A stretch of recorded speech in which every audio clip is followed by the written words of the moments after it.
الحمدللہ، اللہ تعالیٰ کا لاکھ لاکھ شکر ہے کہ مالک الملک نے اپنی یاد کی توفیق اور موقع عطا فرمایا۔ لاکھوں اور کروڑوں درود حضرت محمد مصطفیٰ صلی اللہ علیہ وآلہ وسلم پر، جن کے فعل مالک الملک نے یہ مہربانی عطا فرمائی۔ سامعین کرام، اللہ تعالیٰ نے قرآن پاک میں ارشاد فرمایا، اعوذ باللہ من الشیطان الرجیم، بسم اللہ الرحمن الرحیم۔ اے ایمان والو، نہ داخل ہوا کرو نبی پاک صلی اللہ علیہ وآلہ وسلم کے گھروں میں بغیر اجازت، ہاں جب تمہیں کھانے کے لیے بلایا جائے۔ نہ کھانے کے پکنے کا انتظار کیا کرو، لیکن جب تم کو بلایا جائے تو اندر چلے آؤ۔ پس تم جب کھانا کھا چکو تو فوراً منتشر ہو جایا کرو، اور وہاں دل بہلانے کے لیے باتیں نہ کیا کرو۔ بے شک تمہاری یہ باتیں نبی پاک صلی اللہ علیہ وآلہ وسلم کے لیے تکلیف کا باعث بنتی ہیں، بس وہ تمہارا لحاظ کرتے ہیں، اور اللہ تعالیٰ حق بیان کرنے میں کسی سے شرم نہیں کرتا۔ اور جب تم مانگو ان سے کوئی چیز تو پردے سے باہر ہٹ کر مانگا کرو، یہ طریقہ پاکیزہ تر ہے تمہارے دلوں کے لیے اور ان کے دلوں کے لیے، اور تمہیں یہ زیب نہیں دیتا کہ تم اذیت پہنچاؤ اللہ تعالیٰ کے رسول صلی اللہ علیہ وآلہ وسلم کو، اور تم کو اس کی بھی اجازت نہیں کہ تم نکاح کرو نبی پاک صلی اللہ علیہ وآلہ وسلم کی بیویوں سے ان کے بعد کبھی بھی۔ بے شک ایسا کرنا اللہ تعالیٰ کے نزدیک بہت بڑا گناہ ہے۔ اگر تم کسی بات کو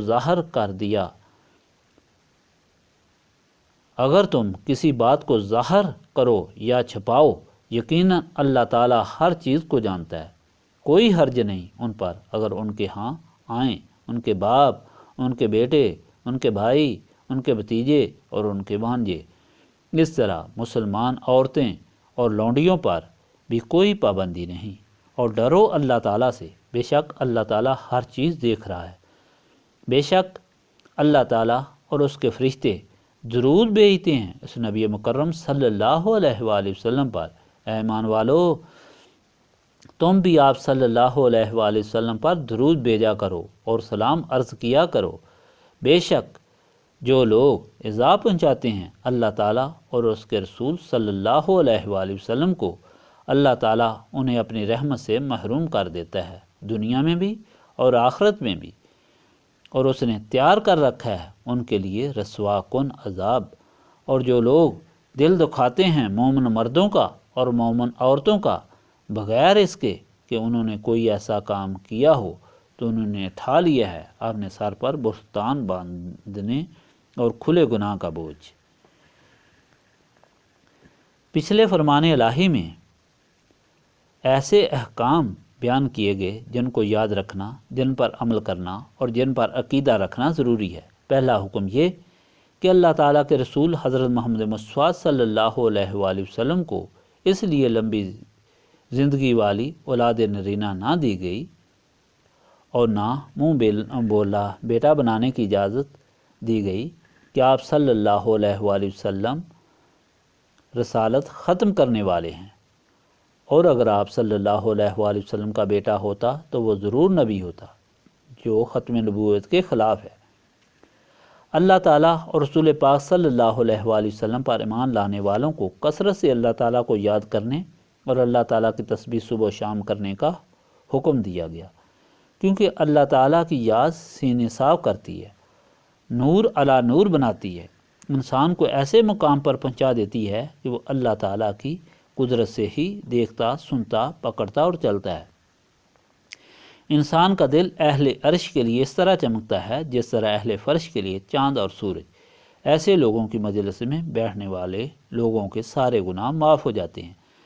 اور یہ خود اللہ تعالیٰ کی بندگی کر کے اللہ تعالیٰ کے صحیح بندے اور رسول پاک صلی اللہ علیہ وآلہ وسلم کے غلام بن جاتے ہیں۔ اللہ تعالیٰ نے اپنے رسول صلی اللہ علیہ وآلہ وسلم کی تعریف فرمائی کہ لوگ اس حکم کو سمجھیں۔ رسول پاک صلی اللہ علیہ وآلہ وسلم اللہ تعالیٰ کے بندوں کے اعمال کی گواہی دیں گے روز محشر، کیونکہ اللہ تعالیٰ کے رسول پاک صلی اللہ علیہ وآلہ وسلم کے سامنے بندوں کے اعمال صبح اور شام پیش کیے جاتے ہیں۔ اللہ تعالیٰ کے رسول صلی اللہ علیہ وآلہ وسلم اللہ تعالیٰ کے انعامات جو اللہ تعالیٰ نے اپنے بندوں کے لیے دنیا اور آخرت میں بنائے ہیں ان کی خوشخبری سنانے والے ہیں، اور بغاوت کرنے والوں کو عذاب جہنم سے ڈرانے والے ہیں۔ اللہ تعالیٰ کے رسول صلی اللہ علیہ وسلم خوشخبری اور ڈر سنا کر اللہ تعالیٰ کی طرف بلانے والے ہیں، لیکن وہی صراط مستقیم پر چل سکتے ہیں جن کو روشنی حاصل ہو، ورنہ اندھیرے میں کوئی منزل تک نہیں پہنچ سکتا۔ اور یہ روشنی دینے والا چراغ اللہ تعالیٰ کے رسول صلی اللہ علیہ وسلم ہیں، جن سے نسبت ہی صراط مستقیم پر چلا کر اللہ تعالیٰ کا بندہ اور رسول پاک صلی اللہ علیہ وسلم کا غلام بنا سکتی ہے۔ آج کے فرمان الہی میں اللہ تعالیٰ نے اپنے پیارے رسول صلی اللہ علیہ وسلم کی شان بھی بیان فرمائی اور رسول پاک صلی اللہ علیہ وسلم کے غلاموں کو اعلیٰ تہذیب والا انسان بنانے کے لیے طریقہ بھی سکھایا۔ اللہ تعالیٰ کے رسول پاک صلی اللہ علیہ وسلم کے غلام جان، مال، اولاد، ماں باپ، وطن، سب کچھ اللہ تعالیٰ کے رسول صلی اللہ علیہ وسلم پر قربان کر کے یہ ثابت کر چکے تھے کہ یہی صدیقین ہیں جن کی مثال دنیا میں نہیں۔ اس لیے اللہ تعالیٰ یہ چاہتا ہے کہ ایسے انسانوں کا اٹھنا بیٹھنا، کھانا پینا، بولنا اور رہنا سہنا بھی اعلیٰ ترین ہو۔ اس لیے آپ صلی اللہ علیہ وسلم کے غلاموں کو ہدایت دی گئی کہ رسول پاک صلی اللہ علیہ وسلم یا ایک دوسرے کے گھر بغیر اجازت کے نہ جائیں، بلکہ پردہ کے پیچھے کھڑے ہو کر اجازت طلب کریں 3 مرتبہ، اور اگر اجازت نہ ملے تو واپس لوٹ جائیں۔ جب ان لوگوں کو دعوت پر بلایا جائے تو کھانے کے بعد فوراً منتشر ہو جائیں، کیونکہ دوسرے کے گھر میں بیٹھنے سے میزبان کو تکلیف ہوتی ہے۔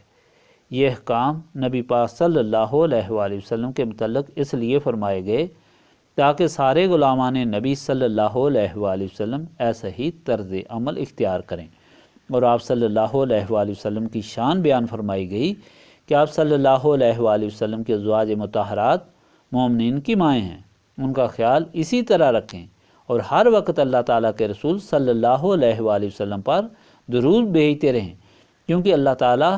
بھی رحمتیں بھیجتا ہے اپنے رسول صلی اللہ علیہ وسلم پر۔ اس کے فرشتے دعائیں کرتے ہیں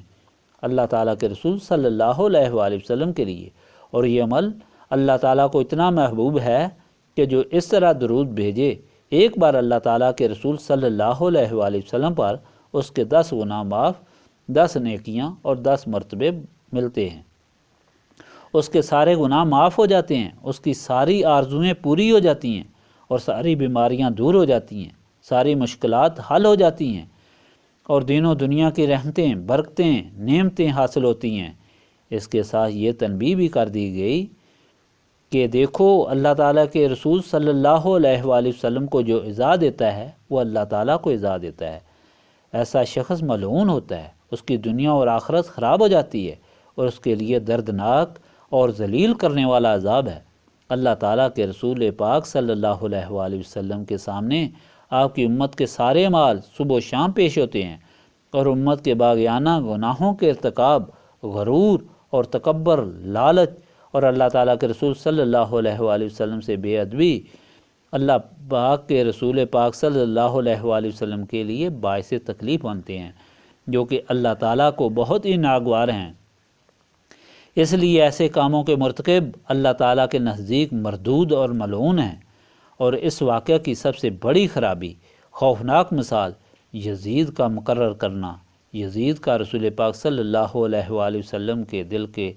ٹکڑوں، نواسوں سے بدسلوکی اور ظلم، حضور صلی اللہ علیہ وسلم کے سارے خاندان کا قتل اور حضور پاک صلی اللہ علیہ وسلم کے گھر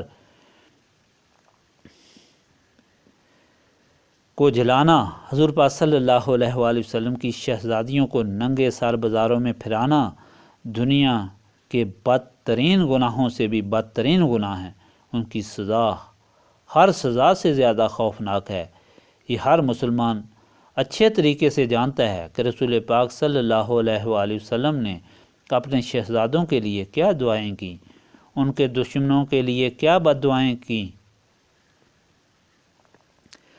وقت سب سے بڑا ثبوت ہے۔ آج 1400 سال گزرنے کے بعد امام حسین علیہ السلام کی تعریف زیادہ سے زیادہ اور دن رات لوگوں کا آپ کی شان بیان کرنا اور آپ کے مزار مبارک کی شان اور مزار پر زائرین کا کثرت سے حاضری دینا ان کی عظمت کا مظہر ہے، اور ادھر یزید ملعون کی قبر کا ہولناک منظر اس بات پر گواہ ہے۔ آج کسی کو کہا جائے یزید تو وہ گالی سمجھتا ہے۔ سامعین کرام، سچ یہ ہے کہ سارا قرآن اللہ تعالیٰ نے اپنے رسول پاک صلی اللہ علیہ وآلہ وسلم کی شان بیان کرنے، سمجھانے اور سمجھنے والوں پر رحمت بھیجنے کے لیے بھیجا ہے، اور یہ شان صرف نسبت رسولی صلی اللہ علیہ وآلہ وسلم حاصل کرنے والوں کو ہی حاصل ہوتی ہے۔ استغفر اللہ العظیم الذی لا الہ الا هو الحی القیوم واتوب الیہ۔ استغفر اللہ العظیم الذی لا الہ الا هو الحی القیوم واتوب الیہ۔ استغفر اللہ العظیم الذی لا الہ الا هو الحی القیوم واتوب الیہ۔